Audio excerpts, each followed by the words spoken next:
में डाउनलोड किया गया है। तो ये तो बहुत अलग है, ये हमको थोड़ा सा सिलेबस के बारे में पता चलेगा।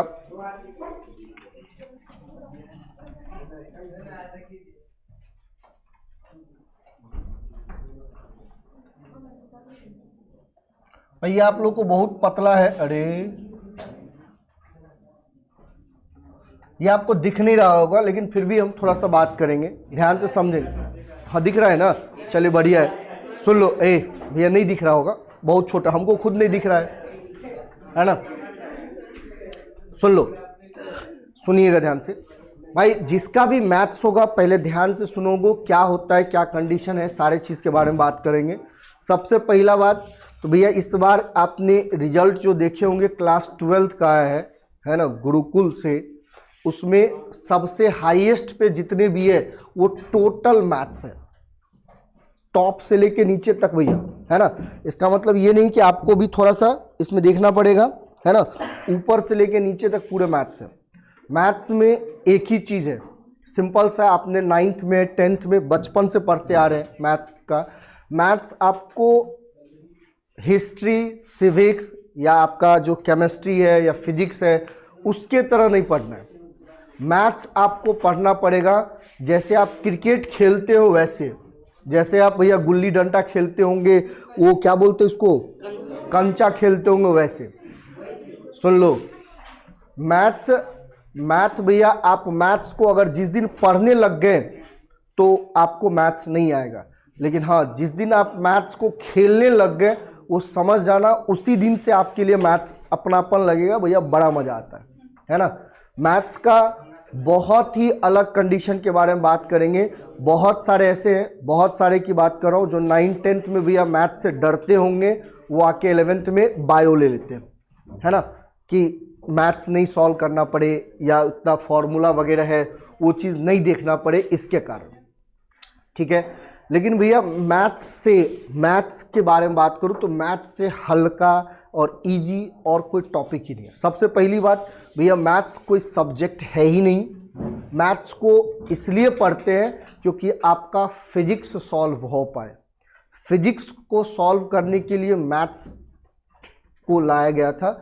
और देन अगर आप वैसे बायो वाले के लिए भी भैया, जब आपका जो क्लास स्टार्ट होता है फिजिक्स में, जो भी सर पढ़ाएंगे तो आपको 4 या 5 क्लास फिजिक्स में ही आपको मैथ्स का दिया जाता है, जिसमें आपको डेरिवेटिव के बारे में बताया जाएगा, कैलकुलस के कुछ पोर्शन के बारे में बताया जाएगा, है ना। डेरिवेटिव क्या होता है, इंटीग्रेशन क्या होता है, तो वो आपको वैसे तो पूरा डिटेल्स में बेसिक ही रहता है जनरली, है ना, लेकिन मैथ्स वाले उसी टॉपिक को पूरे एडवांस तक पढ़ेंगे, घुसेर के अंदर तक, कोई दिक्कत नहीं है। नीचे से लेके सीधा ऊपर तक जंप करना है, वैसा मैथ्स है ना। अगर आप मैथ्स को सीख लिए भैया, पढ़ लिए बहुत अलग बात है, सीखना बहुत बड़ी बात है। अगर जिस दिन आपने मैथ्स को सीख लिए, है ना, मैथ्स में आपने अगर मान लो 10 क्वेश्चंस है, 8 क्वेश्चंस जिस दिन खुद से सॉल्व कर दिए, समझ जाना उस दिन से तुमको मैथ्स 60% आता है सिर्फ, है ना भैया। जिस दिन आपने पूरे 10 में से 10 क्वेश्चंस खुद से सॉल्व कर दोगे, तब जाके समझना हमको 90% आया, 10% फिर भी कुछ बचा हुआ है ना। तो वो सारे कंडीशन है, क्वेश्चंस कैसे रहेगा, किस तरीके से रहेगा, वो सब कुछ हम आपको क्लास में डिस्कस करेंगे। या तो प्रेम सर आपसे डिस्कस करेंगे अगर प्रेम सर क्लास लेते हैं तो, या अगर मेरा क्लास हुआ मैथ्स का तो मैं आपसे डिस्कस करूंगा। मैथ्स में बहुत आसान होता है। आपको जब मैथ्स 11th में पढ़ने के बाद आप जाओगे, बिहार बोर्ड का जो 12th का पेपर निकालोगे प्रीवियस ईयर्स वाला, आप बोलेंगे अरे भैया अब भी ला दो, सॉल्व करके ले लेता हूँ। तो इतना आसान पेपर आता है, बहुत आसान है। और जो पैटर्न है पेपर का वो तो और सोने पे सुहागा कर दिया भाई। 70 गो क्वेश्चंस में से सुन लो, कोई कितना भी भूसकोल होगा, कितना भी अच्छे से नहीं पढ़ा होगा, वो 70 गो क्वेश्चंस में से 20 गो तो जय सिया राम करके तो मार ही देता होगा, है ना। सिंपल सी बात है। या अगर आप 70 में से 35 गो आपको सॉल्व करना है, जय सिया राम करके 35 गो मार देता है, कितना भी कोशिश करे, मतलब उसका लक ही खराब होगा कि 35 के 35 को गलत मार दिया होगा भाई। कितना भी 4-5 किसी का हो सकता है, लक बढ़िया है तो 20 भी सही हो जाए, तो ऑब्जेक्टिव से ही आपका नंबर मिल जाता है ना।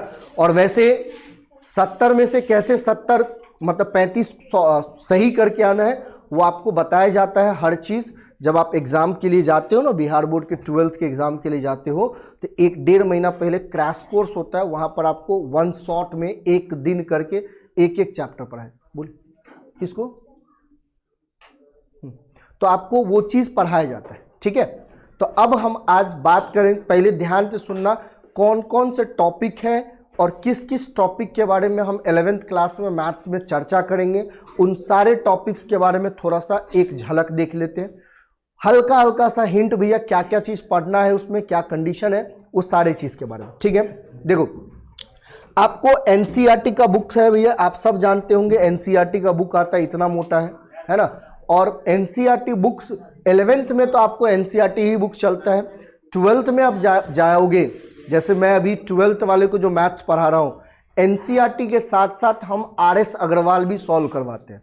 किसी के पास भैया आरडी शर्मा है या कोई भी दूसरा बुक है, आप वो भी लाके सॉल्व कर सकते हैं। बस मेरे पास एक ही कंडीशन होता है, आप अगर कोई भी एक टॉपिक पढ़ाई कर रहे हो, जैसे अगर मैंने आज एक टॉपिक पढ़ा दिया, तो मेरा एक ही एम होना चाहिए कि आप उस टॉपिक पे कम से कम 150 क्वेश्चंस लगाओ। कितना? 10-15 नहीं, 150। वो भैया हम ऐसा नहीं है कि एक के दिन में लगाना है, 150 क्वेश्चन जब तक लगेगा नहीं तब तक आगे नहीं बढ़ेंगे। अब हो सकता है ये 150 क्वेश्चन हो सकता है 3 दिन में भी लग जाए, है ना। आप 50 क्वेश्चन सॉल्व करके आएंगे भैया, नेक्स्ट क्लास में उस 50 क्वेश्चन के ऊपर डिस्कस होता है ना।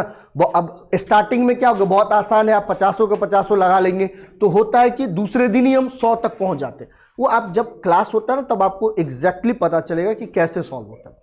जितना ज्यादा से ज्यादा आप क्वेश्चन सॉल्व करोगे, आप अपने अंदर, मतलब भैया जो ओवर कॉन्फिडेंस तो नहीं हम बोल सकते, कॉन्फिडेंस जरूर इतना बिल्डअप हो जाएगा कि हाँ, कि हम मैथ्स को भैया सॉल्व कर सकते हैं। और बहुत आसान तरीका है, सिर्फ मैथ्स में फॉर्मूला रटने से कुछ नहीं होता है। अगर भैया फॉर्मूला रट के अगर कोई पास होना चाहता है तो कोई दिक्कत नहीं भैया, एक पतला सा कॉपी 20 रुपये में मिलता है, जिसमें पूरा 11th-12th का फॉर्मूला है, आप रट लीजिए और 2 साल के बाद जाके एग्जाम दे दीजिए। भैया मैथ्स के आप कितना भी फॉर्मूला रट लो, चाहे कुछ भी कर लो फॉर्मूला पे, आप कभी भी मैथ्स नहीं सीख पाओगे। हाँ भैया, फॉर्मूला को साइड में रखो, चाहे आपको फॉर्मूला पता है या नहीं पता है, उससे हमें कोई मतलब नहीं है। अगर आप उस फॉर्मूले के कॉपी को या बुकलेट को या जो भी नोट्स आपने बनाया है, उसको अगर आप सामने में रख के आप सॉल्व करोगे, तो फिर आप मैथ्स सीख सकते हो। ठीक है, ठीक है। अब ध्यान से समझिएगा, सुन लो भैया। यहां पर अभी हम बात करेंगे थोड़ा सा एक एक चैप्टर के बारे में, एक एक टॉपिक या एक्सरसाइज के बारे में क्या क्या होगा। देखिए, आप जब भी एनसीईआरटी की बात करो तो 11th क्लास में एक ही वॉल्यूम होता है, सिर्फ एक वॉल्यूम में आपको 16 चैप्टर एक्सरसाइज पढ़ने पड़ेंगे, है ना। चैप्टर की बात कर लेता हूं, 16 चैप्टर है, जिसमें से कुछ ऐसे चैप्टर है जिसको हम स्किप करते हैं, जो लास्ट का एक चैप्टर होता है जो रीजनिंग से रिलेटेड आता है, जिससे कोई मतलब नहीं, है ना। बाद बाकी भैया हर एक एक से मतलब है और हर एक एक टॉपिक को हमें पढ़ना है ना। 11th क्लास का जो भी पोर्शन जो आप पढ़ेंगे मैथ्स में, वो भैया आपको 12th के एग्जाम में 1% यूज नहीं होगा, है ना। सिवाय लास्ट में 2 टॉपिक ऐसा है जो अगर आपने 11th का वो बेसिक है वो पढ़ लिए, तो आपको 12th में फिर बेसिक चीज नहीं पढ़ना पड़ेगा। हाँ, लेकिन इतना कंफर्म है कि अगर आपने 11th के मैथ्स को अच्छे से सॉल्व कर लिए, तो भैया आप 12th के बाद कोई भी कॉम्पिटिटिव का एग्जाम दोगे, है ना, उसमें आपको 11th का 4 एक्सरसाइज ऐसे है 100% क्वेश्चंस रहेगा ही रहेगा। पूरे से नहीं बहुत बता सकता हूं, लेकिन 4 ऐसे एक्सरसाइज है, फारूक वाला बोलते हैं ना, वैसा एक्सरसाइज है, और बड़ा मजा आता है उसको सॉल्व करने में भी, अब पढ़ने में भी और पढ़ाने में भी और सॉल्व करने में भी। ठीक है, तो उस तरीके से लेवल रहेगा, बहुत ही बेसिक से लेके चलेंगे, इतना मान के चलेंगे जो भी पढ़ाया जाएगा आपको, जो भी सर पढ़ाएंगे बहुत बेसिक से, मतलब कि सामने जो बैठा हुआ उसको मैथ्स के बारे में कुछ नहीं पता हो, वहां से स्टार्ट होके आपको भैया ऊपर तक लेके आपसे खुद क्वेश्चन सॉल्व करवाया जाए। आपने क्लास 10th में, खासकर बिहार बोर्ड में होता है भाई, जब भी आप सॉल्व करते होंगे तो देखते होंगे एक्सरसाइज 1 है, 1 से लेके 10 तक का क्वेश्चंस बोर्ड पे छाप दिया, आप उतार लेते थे, सही है ना। लेकिन यहां पर ऐसा नहीं है, आपको 1 से 10 तक का क्वेश्चंस आपको पहले खुद से सॉल्व करना पड़ेगा। नहीं सॉल्व करोगे तो तरीका भी आता है सॉल्व करवाना, है ना, वो बाद में अभी नहीं खुलासा करेंगे, नहीं तो भाग जाएगा सब, है ना भाई। जो फैक्ट है वो करेंगे, क्या दिक्कत है भैया। अगर आप भाई सुन लो एक चीज बताइए भाई, यहां पर कोई अगर पढ़ने आ रहा है तो कुछ करने के लिए ना भैया नंबर लाना है, किसी का होगा मुझे अच्छे से पढ़ना है। अब वो चाहेगा कि भैया मैं मौज मस्ती की, यहाँ पर एक एलईडी स्क्रीन लगा हुआ है, एक टीचर आते हैं जो भांगड़ा करके इधर से उधर चले जाते हैं, हम पॉपकॉर्न खा रहे हैं, देख रहे हैं 3 घंटा। तो ये कोई भैया 3 घंटे का डेली का शो नहीं चल रहा है यहाँ पर, है ना, समझ में है ना। तो भैया जो भी चीज आपको इस एलईडी पे, ये सब चीज आपके लिए लगाएगा, है ना। सडनली अगर किसी को कोई, अब देखो कोई ऐसा चीज होता है भाई जिसको आपको एक्सपेरिमेंट के थ्रू समझाना होता है, तो फटाक से यूट्यूब खोलते हैं, दिखा दिया जाता है, या गूगल बाबा है अपने पास, हर चीज। अब ऐसा तो नहीं कि फोन पे करेंगे, आपके सामने में सब सर्च होगा, है ना, हर चीज आपको मिलेगा। बस आप भैया थोड़ा सा बनाए रखिए, बने रहिए, और कुछ नहीं। चलिए भाई, सबसे पहला टॉपिक, जो सबसे पहला चैप्टर है आपका, फर्स्ट नंबर है, जिसका नाम है सेट। सेट दुगना भैया दिखाता हूं मैं। फर्स्ट चैप्टर है जिसका नाम है भैया सेट। आप देखो सेट जो है, सेट के बारे में बात करेंगे, जिसका हिंदी में समुच्चय बोलते हैं। सेट मतलब क्या होगा, कॉम्बिनेशन हो गया भैया, समूह हो गया, है ना। जैसे अगर इस क्लास की बात करो तो जितने भी नंबर ऑफ गर्ल्स है या फिर बॉयज है, इन सब का एक समूह है ना, वही क्या कहलाएगा, सेट कहलाता है ना। तो ये सेट्स आपको पढ़ने पड़ेंगे। यहाँ पर सबसे पहला टॉपिक एनसीईआरटी का। देखो जब हम पढ़े हुए थे, देखो भाई हम भी एक बिहार बोर्ड का ही स्टूडेंट है, 2010 में +2 से हमने किए हैं। आपको मैंने शायद पहले बार बताया था, हम भी 10th क्लास में डाक बाबू सर के भी प्रोडक्ट है, जाके आप मेरा नाम लिख लीजिएगा, सॉरी पूछ लीजिएगा। 2010 में हम पास आउट हुए थे, तो हमने ये टॉपिक सेट क्लास 9th में ही पढ़े हुए थे, क्योंकि उस टाइम पे जो सिलेबस था बिहार बोर्ड का कुछ अलग था। 2013 के बाद आपका सिलेबस भैया अलग हो गया है, बिहार बोर्ड का 2013 के बाद सिलेबस थोड़ा सा चेंज हो गया है। पहले 9th क्लास में, अभी आप लोग एक बुक पढ़ते हैं ना मैथ्स का, भैया उस टाइम पे हमको 2 बुक पढ़ना पड़ता था, एक बीजगणित और एक क्षेत्रमिति, अरे ज्योमेट्री जिसको बोलते हैं, और एक अलजेब्रा बोलते हैं। और इस पूरे अलजेब्रा में आपको सेट ही था, है ना। तो ये सेट आप अभी नए तो अभी है जो आपको ये पढ़ना पड़ेगा। आपने 9th में भी नहीं पढ़े होंगे और ना ही 10th में पढ़े होंगे, ठीक है। दूसरा कंडीशन, ध्यान से सुनिएगा, ये टॉपिक आपके लिए भैया थोड़ा सा नया होगा, जिसका नाम है रिलेशन एंड फंक्शन,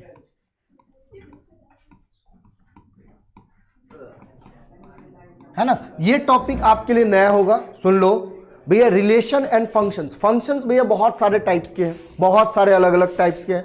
तो उन फंक्शंस का किस फंक्शंस के साथ कैसा रिलेशन होता है, मेन चीज इसमें आपको डोमेन,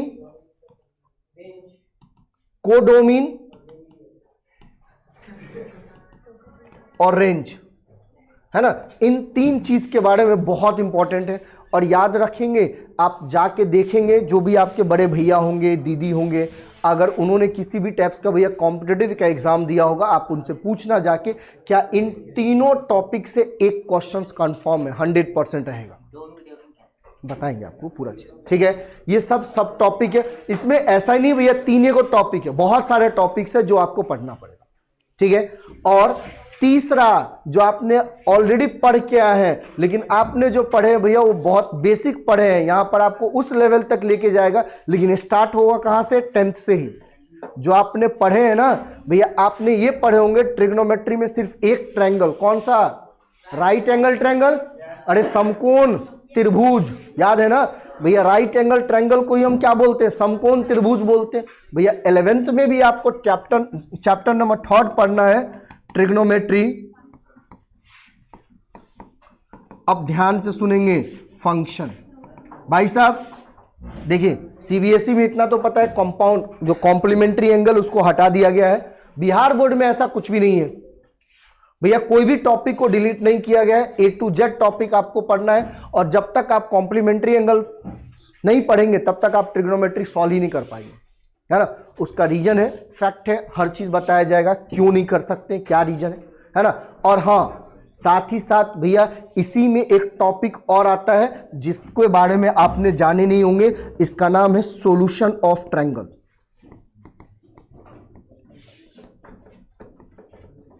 है ना। देखिए अगर मैं सिलेबस के अकॉर्डिंग बात करूं, देखिए जैसे मैंने पिछले बार जो 11th क्लास में जो पढ़ाया था, तो उसके सिलेबस में आपका सिर्फ ट्रिग्नोमेट्रिक फंक्शंस दिया हुआ है ना, उसको पढ़ा के हम छोड़ सकते थे। लेकिन भैया अगर आप 11th में पढ़ रहे हैं और थोड़ा सा एडवांस नहीं पढ़े तो मजा नहीं आएगा, है ना। तो उसमें एक एडवांस लेवल है जो आपको, देखिए आपके एनसीईआरटी बुक भी भैया बहुत चालाकी किया है, जितने भी एडवांस लेवल का टॉपिक है वो एक्सरसाइज में ना देके लास्ट में, बुक के सबसे लास्ट में दिया हुआ है, ऑप्शनल करके वो दिया हुआ है। तो वहां पर आपको सॉल्यूशंस ऑफ ट्रायंगल्स के बारे में पता चलेगा, और उस दिन जिस दिन आपको सॉल्यूशंस ऑफ ट्रायंगल्स के बारे में पता चलेगा तब आपको पता चलेगा भैया एक राइट ही ट्रायंगल ऐसा नहीं है जिसके बेसिस पे हम ट्रिग्नोमेट्री को सॉल्व कर सकते हैं। दुनिया का कोई भी ट्रायंगल होगा जिसके ऊपर हम ट्रिग्नोमेट्री को सॉल्व कर सकते हैं, चाहे वो आपका इक्विलैटरल ट्रायंगल होगा, चाहे वो आइसोलेस ट्रायंगल होगा या राइट एंगल ट्रायंगल होगा, है ना। किसी भी ट्रायंगल्स की बात करेंगे हम, हर ट्रायंगल्स के ऊपर ट्रिग्नोमेट्रिक फंक्शंस लगा के उसको सॉल्व कर सकते हैं, है ना। भैया आपने ट्रायंगल का एरिया क्या होता है भाई, भैया ट्रायंगल का एरिया की बात कर रहा हूं, क्षेत्रफल की बात कर रहा हूं, पता है ना। त्रिभुज का क्षेत्रफल आपने कितने पढ़े होंगे, तो ज्यादा से ज्यादा 2, कौन कौन सा, तो भैया देख भैया, एक तो आपने हाफ इंटू में बेस इंटू में हाइट, भैया आधार इंटू में ऊंचाई। एक अगर आप बात करेंगे हिरोन्स फॉर्मूला तो s इंटू में s माइनस ए, s माइनस बी, और कोई कुछ पढ़ा है, अरे और कुछ पढ़ा है। हम बोलते हैं कि एरिया ऑफ ट्रायंगल्स जो होता है भैया, half of A B sine of C होता है, बराबर में half of B C sine of B होता है, बराबर में half of A B, sorry A B नहीं, half of B C A आ गया, half of B C sine of A होता है।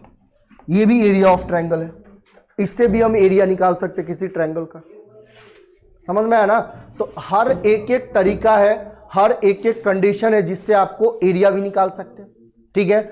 आपको इसी में आपने सिर्फ कॉस के बारे में जानते होंगे, साइन के बारे में जानते होंगे, लेकिन कॉस लॉ होता क्या है, साइन रूल होता क्या है ना, ट्रेपेजियम रूल क्या होता है ना, ये एनालॉग क्या होता है, उन सारे टर्म्स के बारे में भैया हम थोड़ा बहुत एडवांस के रूप में सॉल्यूशंस ऑफ ट्रायंगल्स में जानने वाले हैं, ठीक है। तो ये चैप्टर नंबर 3, और जो भैया जो भी आपको स्टार्ट करेगा, देखो भाई डायरेक्ट आपको कहेंगे भी ये सारी चीजें मैं अभी भी बताता हूं।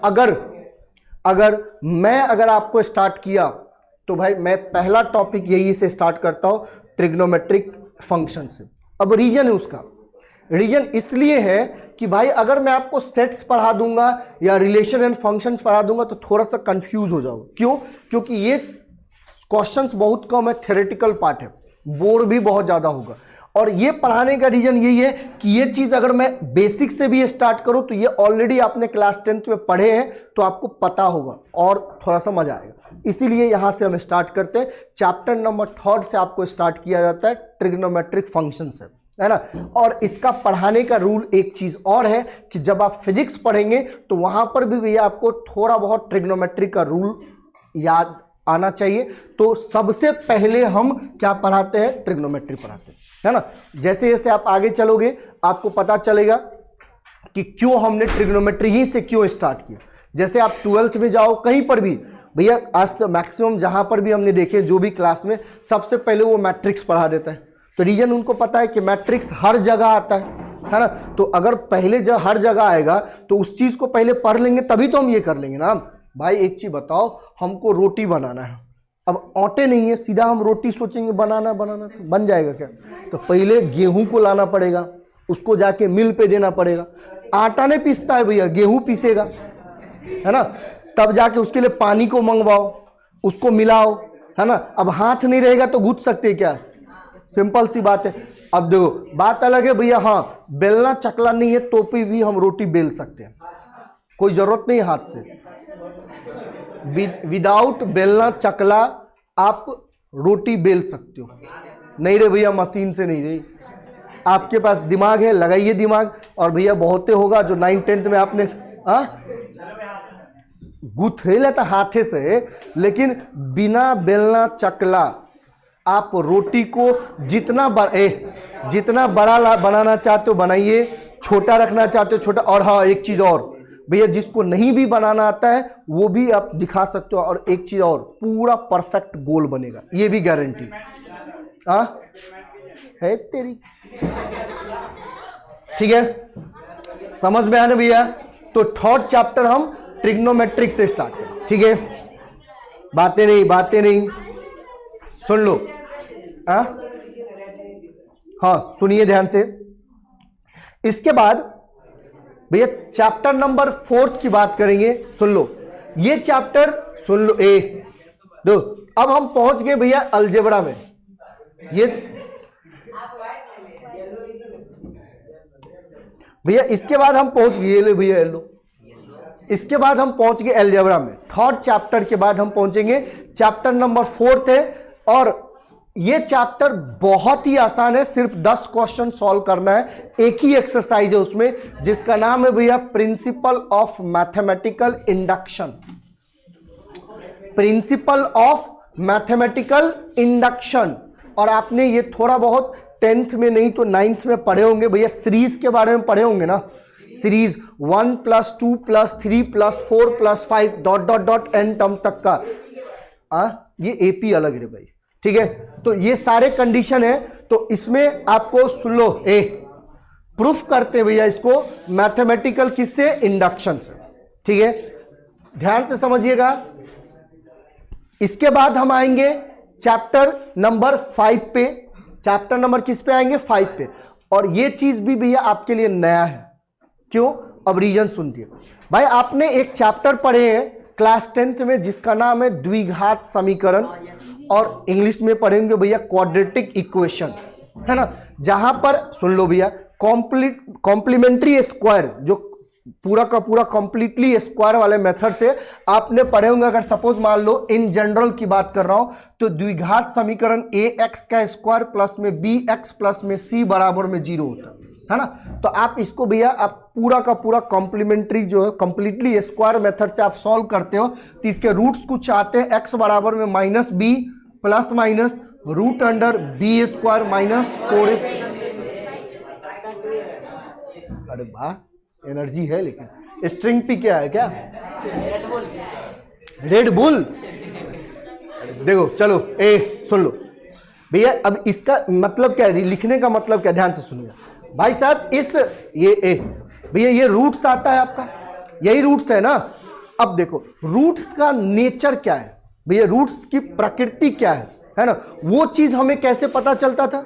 तो सुन लो, आप क्या करते थे, इस b² - 4ac की बात करते हैं भैया। अगर किसी भी रूट्स का नेचर पता करना है तो आप b² - 4ac को पता करो। अगर भैया ये ग्रेटर देन 0 है ना। दूसरा सुनना, अगर b² - 4ac की बात करते हैं, अगर ये इक्वल्स टू 0 है, और b² - 4ac की बात करते हैं तो ये लेस देन 0 है।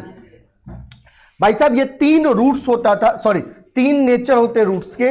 अगर b² - 4ac, इसका एक नया नाम भी था भैया, जिसको आप कैपिटल D से डिनोटेट करते, डिस्क्रिमिनेंट बोलते थे। क्या बोलते थे, डिस्क्रिमिनेंट। अब ये b² - 4ac अगर 0 से बड़ा होगा तो आप क्या बोलते थे कि आपका जो रूट्स होता था वो अलग अलग होता था, डिफरेंट होता था। मतलब हो सकता है कि x1 की वैल्यू कुछ और हो और x2 की वैल्यू कुछ और हो। इसका मतलब भैया अगर ये बड़ा है 0 से, तो रूट्स जो आएगा वो रियल होगा। कैसा होगा, रियल होगा। और दोनों के दोनों रूट्स क्या होगा भैया, डिफरेंट होगा, है ना। डिस्टिंक्ट जिसको बोलते हैं ना, डिफरेंट, अलग अलग। ठीक है, एक सबसे पहला। तो इस टाइप के भी क्वेश्चंस आपने बहुत सारा सॉल्व किए भाई, हमको पता है। दूसरा कंडीशन, अगर मैं भैया b² - 4ac अगर 0 हो जाए तो उस कंडीशन में रूट्स आपका इक्वल आता था। मतलब x1 और x2 की वैल्यू दोनों क्या होगा, बराबर होगा और रियल होता था रूट्स, है ना। और हाँ ध्यान से सुनिएगा, इस टाइप पे भैया आपने सॉल्व किए होंगे। सबसे ज्यादा ऑब्जेक्टिव क्वेश्चंस पूछा जाता जहां पर k की वैल्यू पूछ देता था, है ना, कि ये है इतना इतना, k है भैया, रूट्स आपका इक्वल है। तो आप क्या करते थे, ABC की वैल्यू निकालो, डिस्क्रिमिनेंट निकालो, इक्वेट करो 0 के साथ, फटाक से k की वैल्यू दे दो। यही होता था ना भाई, ये भी आपने सॉल्व किया। अब ध्यान से सुनना भैया, अगर आपका b² - 4ac अगर वो निगेटिव आ जाए तो भाई आप उस क्वेश्चन को वहीं पे स्टॉप कर देते थे। करते थे कि नहीं भैया? अगर बी स्क्वायर माइनस 4ac अगर निगेटिव आ जाए तो आप उस क्वेश्चन को आप वहीं पे स्टॉप कर देते थे, लेकिन अब भैया टाइम आ गया है जिसको जहां से रोके हैं उसको आगे भी बढ़ाने का, है ना? जिसको जहां से हम रोके हुए थे उसको क्या करना भैया? आगे बढ़ाना पड़ेगा ना। तो भैया यहां पर जो रूट्स आता है, सुन लो, यहां पर जो रूट्स आता है इसको हम बोलते हैं इमेजिनरी। क्या बोलते हैं? इमेजिनरी, निगेटिव वाले टर्म्स। जैसे आपका मान लो, अगर सपोज मान लो x1 की वैल्यू माइनस में √4 आ गया, मतलब √-4 आ गया, क्या भाई इसका वैल्यू -2 लिख सकता हूं? कितने आदमी सहमत है? हाथ उठाओ भैया। √-4 -2 के बराबर होगा, कितने आदमी सहमत है भैया? सुन ले, √-4 ये -2 के बराबर है, कितने आदमी सहमत है? ये हाथ उठाया, सहमत है? अरे भाई सुन भैया, √9 कितने आदमी सहमत है? -3। हाँ बोल, कैसे?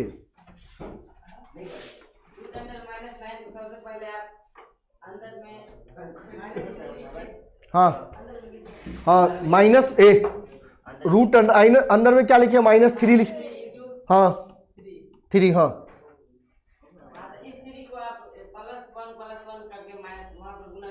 अच्छा, इसको क्या कर दे? +1 इंटू में +1।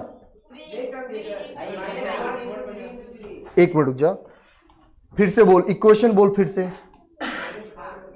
बोल। रूट अंडर में क्या लिख रहा है अभी? एक मिनट रुक जा अभी। -1 इंटू 3, अच्छा इंटू में 1 इंटू में 3, ठीक है। हाँ क्या करे? तो तुम्हारा ये -3 के बराबर होगा भाई साहब, ये पूरा का पूरा गलत है। सुन लो, अरे सुनिएगा, ध्यान से सुनो भाई साहब। इसको आप जैसे भैया √-4 है, उसको आप -2 बिल्कुल भी नहीं लिख सकते। ध्यान से समझे, क्यों नहीं लिख सकता हूं, क्या रीजन है? सारा कंडीशन भैया, अगर ऐसा होता, एक चीज बताओ, अगर ऐसा होता तो भैया बहुत कुछ चेंज हो जाएगा, है ना? ध्यान से सुनना, जैसे आप लिखते √9 की वैल्यू कितना होगा? 3 होगा। इसका मतलब क्या है भाई, पता है आपको? इसका मतलब क्या है पता है? नहीं पता होगा, देखिए ध्यान से। इसका मतलब ये है, इसका मतलब ये है कि 9 जो होगा वो 3 स्क्वायर के बराबर होगा। सही है? अरे हाँ ये नहीं, अब ध्यान से सुनना भैया, ध्यान से। अब आपका कहने का मतलब ये है, आपका कहने का मतलब ये है कि सर मैंने √9 लिखा, वो अगर -3 के बराबर होगा, इसका मतलब -9 जो होगा वो -√3 के स्क्वायर के बराबर होना चाहिए। बराबर है? तो फिर कैसे बोल दिया -3 होगा? तेरी मतलब हम बोलेंगे खिड़की खोलिए, कूद जाइए, कूद जाइएगा।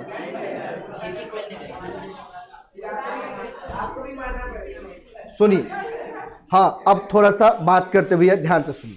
देखो क्या होता है, जैसे मैंने भैया सुन लो भैया, √-4 लिखूं या √-9 लिखूं या √-16, कुछ भी लिख सकते हो भैया, अगर रूट्स निकल रहा है तो। ठीक है, सुन लो सुन लो सुन लो भैया, √-4 को क्या मैं -1 इंटू में 4 लिख सकता हूं? एक चीज बता। अच्छा, अब आपको एक चीज और पता होगा कि अगर √AB होता है तो इसको आप √A इंटू में √B लिख सकते हैं, ऐसा प्रॉपर्टी पता है ना? अच्छा, तो भैया इसको मैं √1 गुने में √4 लिख सकता हूं, है ना? तो भैया ये तो कंफर्म है कि 2 के बराबर होगा। और इस √-1 का है, उसकी वैल्यू है जिसको हम बोलते हैं आयोटा। क्या बोलते हैं? आयोटा। आयोटा, जिसको कौन है रे लोटा? हाँ सुन लो, तो आयोटा से रिप्लेस करते। ठीक है, किसको रिप्लेस करते भैया? -1 को। √-1 की जो वैल्यू होती है वो आई के बराबर होता है, और उस आई को क्या बोलते हैं? आयोटा बोलते हैं। और सुन लो ध्यान से भैया, जहां जहां सुन लो, अगर इसका मतलब -9 है रूट के अंदर तो 3i हो जाएगा, है ना? देखिए ध्यान से, रूट अंडर -16 है तो इसकी वैल्यू 4i हो जाएगा, कंफर्म, इतना तो पता है भैया। सुन, इधर देख रहे भैया, इधर देख रहे, जिस जिस नंबर के पास i है भैया, जो भी न्यूमेरिकली वैल्यू है जो i है, उस वैल्यू को हम, उस नंबर, इस सिस्टम को हम इमेजिनरी सिस्टम बोलते हैं। क्या बोलते हैं? Imaginary system. ठीक है, तो देखो सुन लो इधर, ए इधर से भैया, आपका टॉपिक का नाम है complex number and quadratic equation. तो भैया क्वाड्रेटिक इक्वेशन तो आप जानते हो, कॉम्प्लेक्स नंबर का डेफिनेशन जो होता है भैया, कॉम्बिनेशन होता है किसी भी रियल एंड इमेजिनरी नंबर का। क्या बोल रहा हूं मैं? कॉम्बिनेशन मतलब कंबाइन करना, समूह होगा किसका? रियल नंबर और इमेजिनरी नंबर का। जैसे एग्जांपल ध्यान से समझिएगा भाई साहब, अगर कोई कॉम्प्लेक्स नंबर है, कॉम्प्लेक्स नंबर को हम हमेशा जेड से डिनोटेट करते हैं, समझ जाना भैया, कॉम्प्लेक्स नंबर को हम जेड से डिनोटेट करते हैं। अगर ये एक्स है प्लस में आई वाई है, तो ये जो है ये एक टाइप का क्या कहलाएगा? कॉम्प्लेक्स नंबर कहलाएगा। ये जो जेड है भाई, ये जेड जो है इसको हम नाम देते हैं कॉम्प्लेक्स नंबर। क्या नाम देते हैं? कॉम्प्लेक्स नंबर नाम देते हैं। और ये देखिए एक्स दिख रहे हैं भैया, एक्स के साथ कोई भी आई का टर्म है क्या?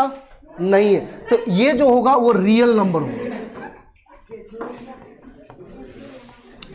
ये क्या होगा? Real number. ठीक है, क्या नंबर होगा? Real number. अब ध्यान से सुनिएगा भैया, अब देखो इसके साथ आई है ना, है ना, तो इसको हम बोलते हैं भैया इमेजिनरी नंबर। क्या बोलेंगे? इमेजिनरी। इसीलिए मैंने बोला था कि कॉम्बिनेशन ऑफ रियल नंबर और किसका? इमेजिनरी नंबर, यही आपको क्या कहलाएगा? कॉम्प्लेक्स नंबर कहलाएगा। समझ में है? और भाई साहब, आई जो होता है आप याद रखेंगे, रूट अंडर -1 के बराबर होता है। अगर मैं आई स्क्वायर की बात करूं तो -1 होता है। अगर आई के पावर क्यूब की बात करेंगे तो -i हो जाएगा, और आई टू दी पावर 4 की बात करेंगे तो +1 हो जाएगा। ये चीज आपको बताया जाएगा, ये कैसे क्या होता है वो हर चीज आपको बताया जाएगा। ठीक है, लेकिन इतना याद रख लेना कि आई मतलब आयोटा जो होता है वो रूट अंडर -1 के बराबर। भैया अगर मैं दोनों का स्क्वायर कर दूं तो आई का स्क्वायर जो होगा वो -1 हो जाएगा। अगर मैं क्यूब कर देता हूं तो आई का क्यूब जो होता है वो -i के बराबर होता है। अगर मैं 4 चढ़ा रहा हूं, आई टू दी पावर 4 जो होता है वो +1 के बराबर होता है ना। तो हर कंडीशन में ये चीज है। तो आपको सुन लो भाई साहब, आपने रियल नंबर का एडिशन भी पढ़े, सब्ट्रैक्शन भी पढ़े, मल्टीप्लीकेशन भी पढ़े, डिवीजन भी पढ़े। तो सेम वही चीज आपको कॉम्प्लेक्स नंबर का, 2 कॉम्प्लेक्स नंबर को, 3 को, 4 को कैसे आप ऐड कर सकते हैं वो चीज आपको बताया जाएगा। सब्ट्रैक्ट कैसे कर सकते हो भैया, जोड़ना घटाना कैसे होगा ये चीज बताया जाएगा। 2 कॉम्प्लेक्स नंबर को आप कैसे गुना कर सकते हो, मल्टीप्लीकेशन, ये चीज आपको बताया जाएगा। और साथ ही साथ भैया 2 कॉम्प्लेक्स नंबर का आप डिवाइड कैसे कर सकते हो तो ये चीज भी बताया जाएगा। जो आपको किस में पढ़ना है? कॉम्प्लेक्स नंबर में। ये चीज आपके लिए नया है। नया है ना भाई? नया है ना। देखो स्टार्ट कहां से होगा भैया? स्टार्ट कहां से होगा याद रखिएगा, जहां पर आपने छोड़ दिए थे वहीं से स्टार्ट होगा। समझ में आया ना? 10th क्लास में जहां पर आपने उसको छोड़ दिए थे भैया वहीं से स्टार्ट करेंगे। क्लियर यहां तक? ठीक है। अब देखो भाई साहब, इसका लीनियर इनइक्वालिटी होता है। लीनियर इनइक्वालिटी भैया जहां पर आप ग्रेटर देन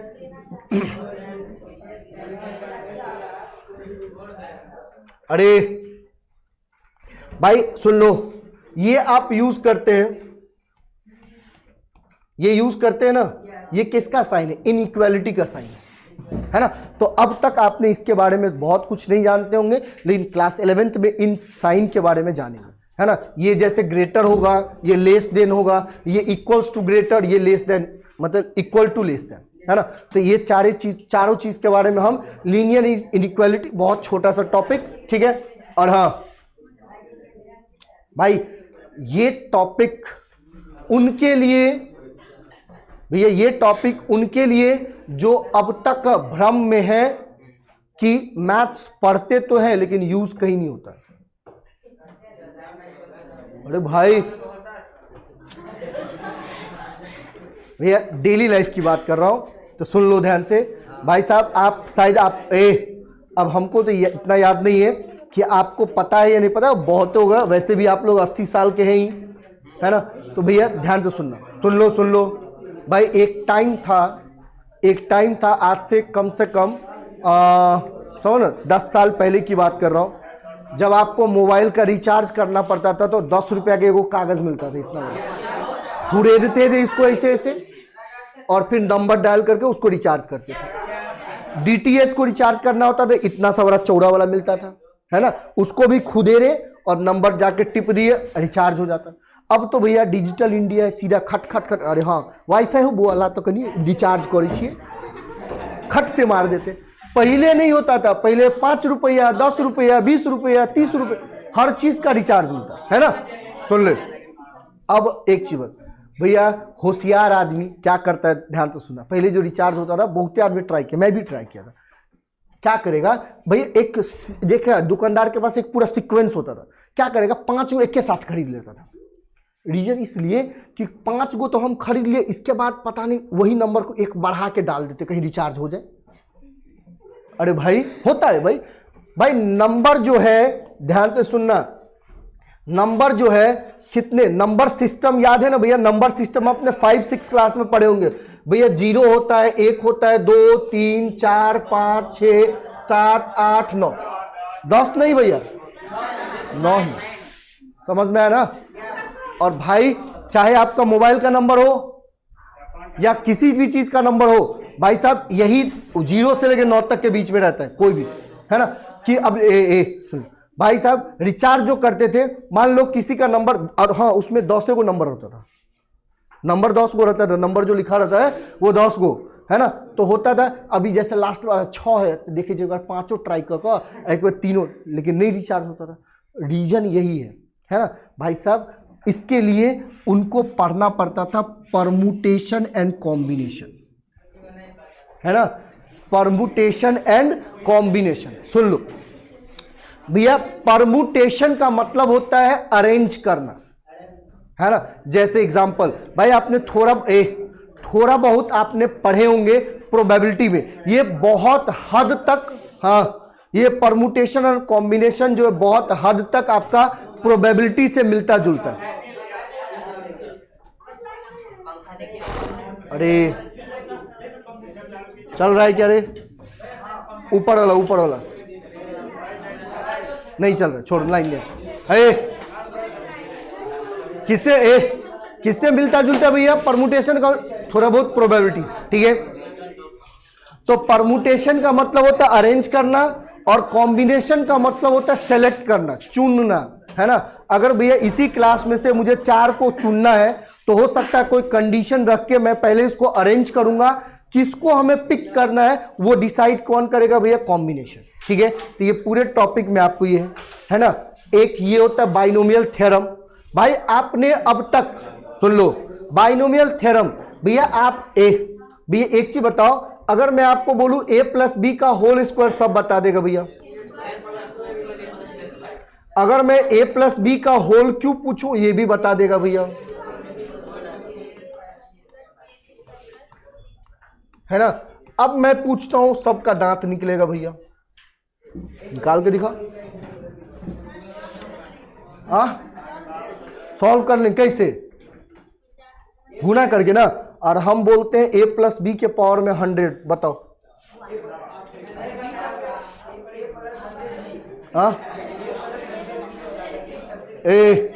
सुन ले भैया, सुन लो।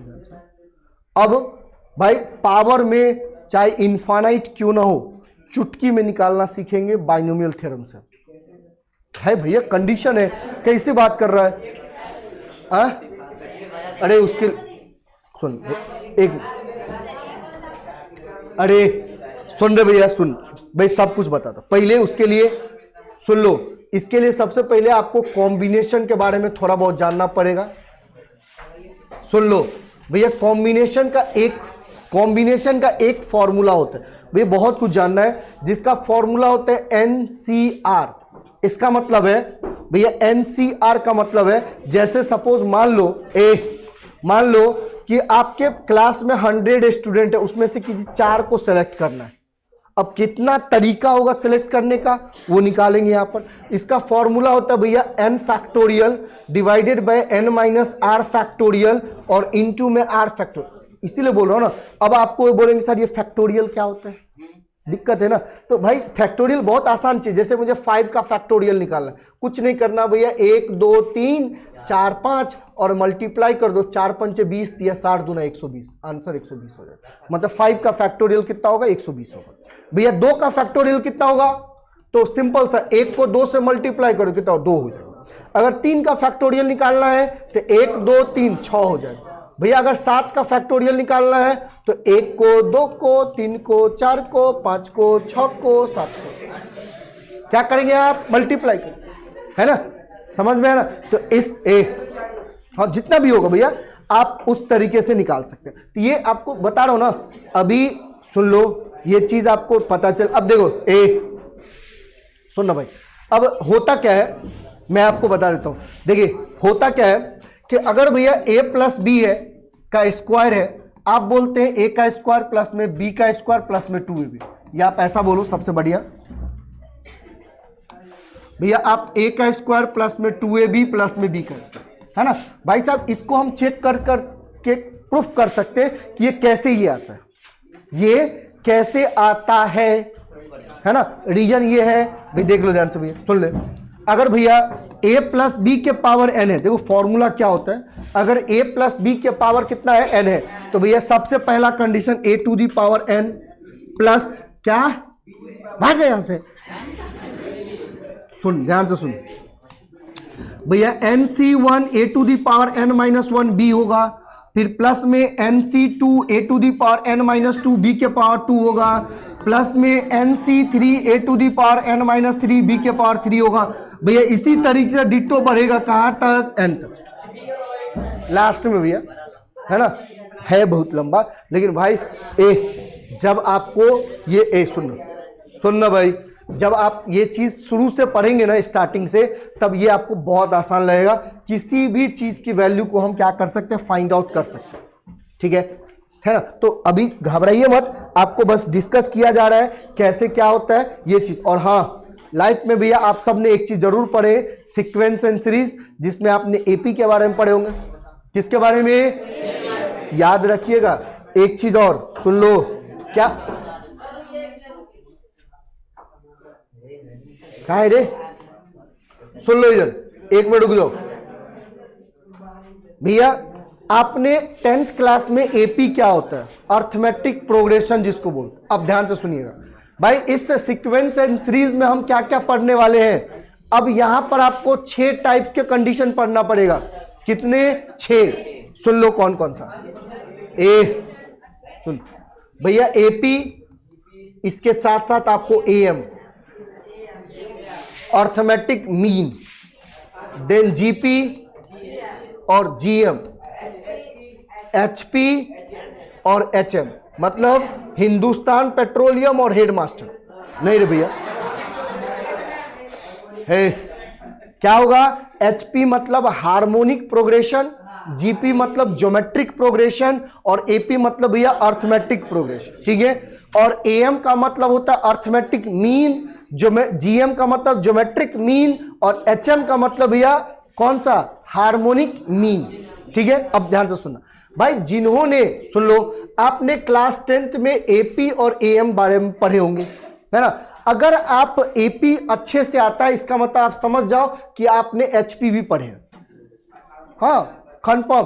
क्यों, रीजन ये है कि भैया एपी जो होता है एचपी का इनवर्सली प्रोपोर्शनल होता है, सिंपल। ध्यान से सुनना, इधर देख रहे भैया, जैसे एग्जाम्पल के रूप में अगर मान लो आपको यहां पर 3 दिया है, 6 दिया है, 9 है, 12 है और डॉट है, मतलब आपको बोला है नेक्स्ट वाला नंबर निकालने के लिए कौन सा होगा। तो आप कुछ नहीं करेंगे भैया, आप करते थे इन दोनों के बीच का डिफरेंस 3 3 3, है ना। तो भैया ये 15 होता था, यही होता था, है ना। तो इसके लिए फॉर्मूला ए ऑफ एन बराबर में ए प्लस में एन माइनस 1 इंटू डी, है ना। जहां पर भैया ए आपका फर्स्ट नंबर, एन क्या होता था, टोटल नंबर, और डी क्या होता था, कॉमन डिफरेंस, ठीक है। अब ध्यान से सुनना, ध्यान से सुनिएगा भाई, इधर सुन, इधर सुन, इधर इधर इधर। अगर मैं इसी को ऐसा बोलूं कि भैया 1/3 है, 1/6 है, 1/9 है, 1/12 है, 1/15 है, तो अगला वाला टर्म्स क्या होगा,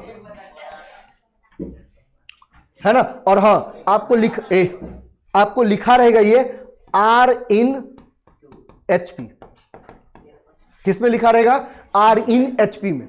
तो भैया अगर ये 1/3 है ना 1/6 है, इसका मतलब ये जो 3 जो होगा, 6 जो होगा, 9 होगा, 12 होगा, 15 जो होगा, dot dot dot R in हम बोल सकते हैं इसको AP में। किसमें बोल सकते हैं, AP में। अब आपको पता है सबके बीच में कितने का डिफरेंस, तो भैया 18 होगा ना, तो ये टर्म्स कितना होगा 1/18। तो अगर आपने सुन लो, आपको 10th में AP पढ़े हैं, भैया HP पे ज्यादा कुछ नहीं करना है, दिमाग नहीं खपाना है, सिर्फ किसके ऊपर दिमाग खपाना है, GP पे। ठीक है, चल गूगल पे हाँ। अब देखो भैया थोड़ा सा ज्योमेट्री के ऊपर चलते हैं। ज्योमेट्री में यहां पर स्ट्रेट लाइन से स्टार्ट होता है ना। स्ट्रेट लाइन इसमें बहुत आसान है भैया, आपको स्ट्रेट लाइन का इक्वेशन बनाना सिखाया जाएगा। स्ट्रेट लाइन के इक्वेशन बनाने के 5 मेथड होते हैं, वो पांचों मेथड सिखाया जाएगा। लेकिन सबसे पहला इक्वेशन सिखाने से पहले आपको स्लोप क्या होता है ना, कोऑर्डिनेट क्या होता है, एक्सिस क्या होगा, इन सारे टर्म्स के बारे में डिटेल्स में डिस्कस करने के बाद आपको स्ट्रेट लाइन के इस पे जाना पड़ेगा। ठीक है, अगर आपको बोल दिया जा रहा है कि भैया 2 स्ट्रेट लाइन या 2 लाइन है जो एक दूसरे को किसी पर्टिकुलर पॉइंट पे कट कर रहा है, मतलब इंटरसेक्ट कर रहा है, तो उन दोनों लाइन के बीच बनने वाला एंगल कितना होगा वो भी आप निकाल सकते हैं, है ना। तो ये आपको स्ट्रेट लाइन होगा। स्ट्रेट लाइन के साथ सुन लो भैया, स्ट्रेट लाइन, कोनिक सेक्शन और 3 डायमेंशन ज्योमेट्री, जिसमें आपको मैंने दूसरे बार बात कर रहा हूं, इससे पहले मैंने जो कॉम्पिटिटिव एग्जाम्स में बात किया था वो रिलेशन एंड फंक्शंस में बहुत सारा क्वेश्चंस रहता है, और कॉम्पिटिटिव एग्जाम में भैया ये कोनिक सेक्शन से बहुत सारा रहता है। अब बोलेंगे इसमें क्या क्या पढ़ना पड़ता है, तो ध्यान से सुनना भैया। कोनिक सेक्शन, कोनिक बोला है मतलब कर्व से रिलेटेड रहेगा, तो पहले आप स्ट्रेट लाइन पढ़ लेंगे, इसके बाद कोनिक सेक्शन में आपको सर्कल के बारे में पढ़ना पड़ेगा। वो सर्कल नहीं जो आपने क्लास 10th में पढ़े, अलग है थोड़ा सा। आपको पैराबोला के बारे में पढ़ना पड़ेगा, है ना, हाइपरबोला के बारे में पढ़ना पड़ेगा, इलिप्स के बारे में पढ़ना पड़ेगा। ये 4 कंडीशन है, सर्कल, पैराबोला, हाइपरबोला और इलिप्स, है ना। तो ये चारों कंडीशन जो आता है भैया कोनिक सेक्शन में आता है। किस में आता है, कोनिक सेक्शन। और साथ में भैया इंट्रोडक्शन है, ये चीज आपको सुन लो, ये क्लास 12th में भी ये टॉपिक इंट्रोडक्शन है। यहां पर 3 डायमेंशन, जहां पर भैया हाइट भी होगा, है ना, लेंथ भी होगा और ब्रेथ भी होगा। तो वो कंडीशन आपको क्लास 3 में, सॉरी 12 में, 3 बोल रहा हूं, क्लास 12th में आपको 3 डायमेंशन भी पढ़ना है, ज्यादा कुछ है नहीं यहां पर। सुन लो ए। अब आ जाते हैं भैया इसके ऐसे पड़ाव पे जो इस मैथ्स का पूरा जान है, पूरे जान है भैया। ध्यान से सुनना, अगर हाँ पूरा ऑक्सीजन जो भी बोलेंगे ये चीज ध्यान से सुनना। यहां पर सुन लो भैया, ये है, इसका नाम है कैलकुलस। ठीक है, कैलकुलस नाम है। ये चीज आपको अगेन 12th में पढ़ना पड़ेगा, और अगर आपने 12th में कैलकुलस बहुत अच्छे से पढ़ लिए तो भैया 100% गारंटी है आपका 70 नंबर कोई नहीं रोकेगा।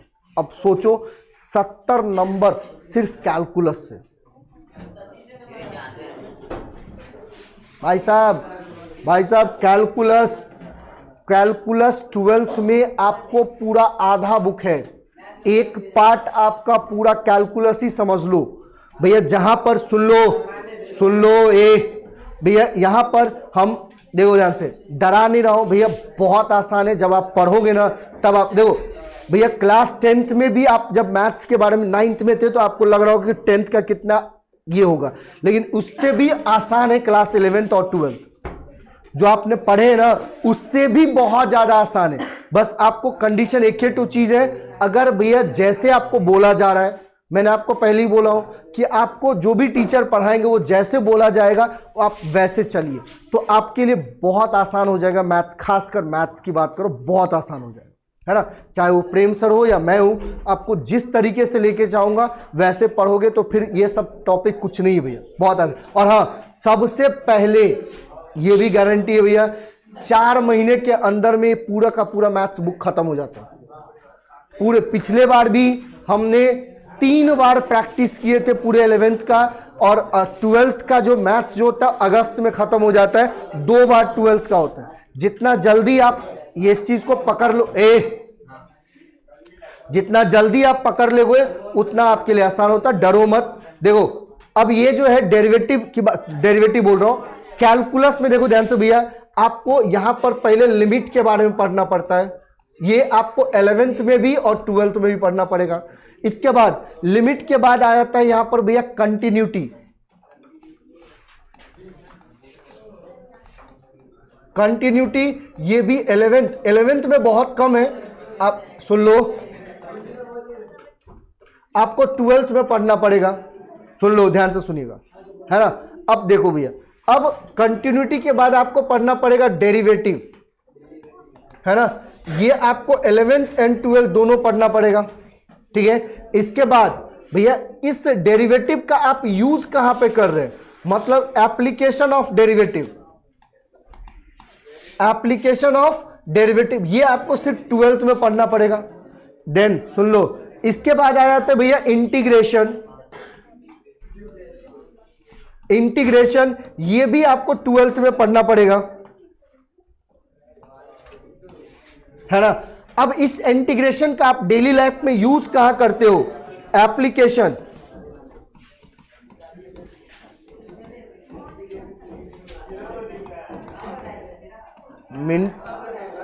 मिंटू जी नाम मत खुलवा अपना, हाँ तो इसीलिए 10th क्लास से उड़ते उड़ते पता चले, हाँ तो इसीलिए, हाँ शांत भैया, पता है ना हमको सब पता है, वो नस कहां पर बस एक के बार दबाऊंगा, सिंपल सी बात है, इसीलिए बोल रहा हूं। चलिए हाँ, application of application of integration, सुन लो हे, ये सब टॉपिक भैया पढ़ना पड़ेगा आपको क्लास 11th और 12th। देखो 11th में आपको सिर्फ दो सुनिए भैया, 11th में आपको सिर्फ लिमिट्स एंड डेरिवेटिव है। किसके बारे में, लिमिट्स एंड डेरिवेटिव के बारे में है। हाँ मैंने आपको स्टार्टिंग में ही बोला था भैया, हम इस चैप्टर को थोड़ा सा अरे इस चैप्टर को थोड़ा सा नेग्लेक्ट लेके चलते हैं, कहीं पर भी कोई यूज नहीं है। एस और नो का आंसर देना है वो लास्ट में देखते हैं, हल्का सा मैथमेटिकल रीजनिंग होता है, इसको अभी कुछ नहीं है। और एक होता है जो आपने क्लास 10th में पढ़े होंगे भैया, स्टैटिस्टिक्स पढ़े ना भैया, मीन क्या होता है, मीडियन क्या होता है, मोड क्या होता है, माध्य, माध्यिका और बहुलक।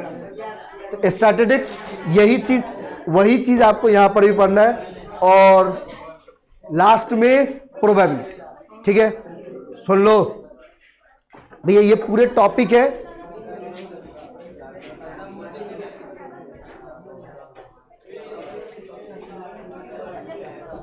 हाँ ये जितने भी बताया मैं वो आपको 11th में पढ़ना पड़ेगा। अगर भैया मैं स्टार्ट करूंगा, अगर इनकेस मुझे बोला जाता है कि स्टार्ट करने के लिए, तो भैया एक चीज याद रखिएगा, जिसका भी मैथ्स होगा, सबसे पहला कंडीशन, सबका अपना अपना तरीका होता है भैया, ऐसा कोई जरूरत नहीं है कि जो भी पढ़ाएगा सब अपने तरीके से पढ़ाएगा। सिंपल सी बात है, अगर मैं स्टार्ट करूंगा तो मेरे लिए कुछ रूल्स एंड ये होता है गाइड, आपका मैथ्स का कॉपी इतना मोटा होना चाहिए, जितना ही बोलो कितना इतना, और एक कॉपी होना चाहिए इतना मोटा, जो आप स्टार्टिंग से लेके एंड तक लेके चलो। नहीं तो भैया पता चलता है कि एगो कॉपी भर गया तो जाके इसको कोठी का नाम पे रख देते हैं, और दूसरे दिन पता चलता है कि उसी पेज पे हम खा रहे हैं चना, है ना। और लास्ट में आते आते जब टेस्ट होता है ना आपका, तब पूछता है सर वो तो कॉपी हरा गया,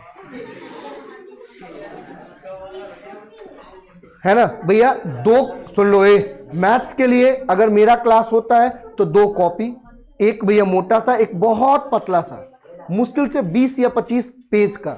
तो रीजन ये है 20-25 पेज का, इसलिए क्योंकि आपको उस मोटे वाले कॉपी से भैया जितने भी फॉर्मूला है सबको हटा के उसमें डालना है, वो पतले वाले में जिसमें सिर्फ फॉर्मूला रहना चाहिए, ठीक है। और वो कॉपी में आपका हम भी पढ़ाएंगे, आप भी पढ़ेंगे, सारे चीज रहेगा। और कोशिश करना कि भैया अगर आप शुरू से ही इस बुक को सॉल्व कर दे, है ना। अगर 11th से ही हम RS अग्रवाल सॉल्व करते हैं तो मेरे लिए मैथ्स पे भैया सोने से सुहागा और कुछ नहीं है, ठीक है।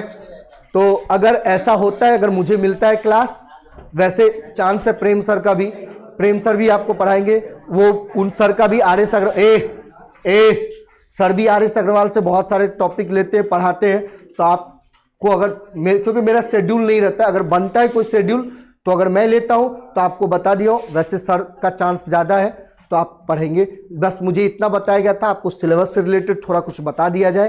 भाई देखो, आपको अभी से ये लग रहा होगा कि मैं आपको डरा रहा हूं, कुछ नहीं, मैंने सिर्फ आपको ये दिखाया हूं कि आपको ये टॉपिक पढ़ना है, ठीक है। बहुतों होता है भाई, लास्ट में बहुतों की बात कर रहा हूं, इतना याद रखना। आपको अभी नहीं पता चलेगा, 1-2 महीना होने दो। देखो बायो वाले कैसे जंप करता है मैथ्स में, हमने देखे हैं भाई। जब वहां पर उनको कुछ पल्ले नहीं पड़ता ना तो सीधा भागता इधर। कोई डर से, भाई आपको बता रहा हूं ना, कोई मैथ्स के डर से मैथ छोड़ देता है 11th में। ये नहीं पूछता है अंदर कि भैया हाँ मेरे अंदर क्या है, क्या कर सकता हूं। तो ऐसा मत करो भैया, आपको सिर्फ किसी को रटना है तो आप जाइए आराम से बायो में, रटते जाइए, ठीक है। चलिए इतना ही बोलूंगा। जय हिंद, जय भारत, वंदे भारत।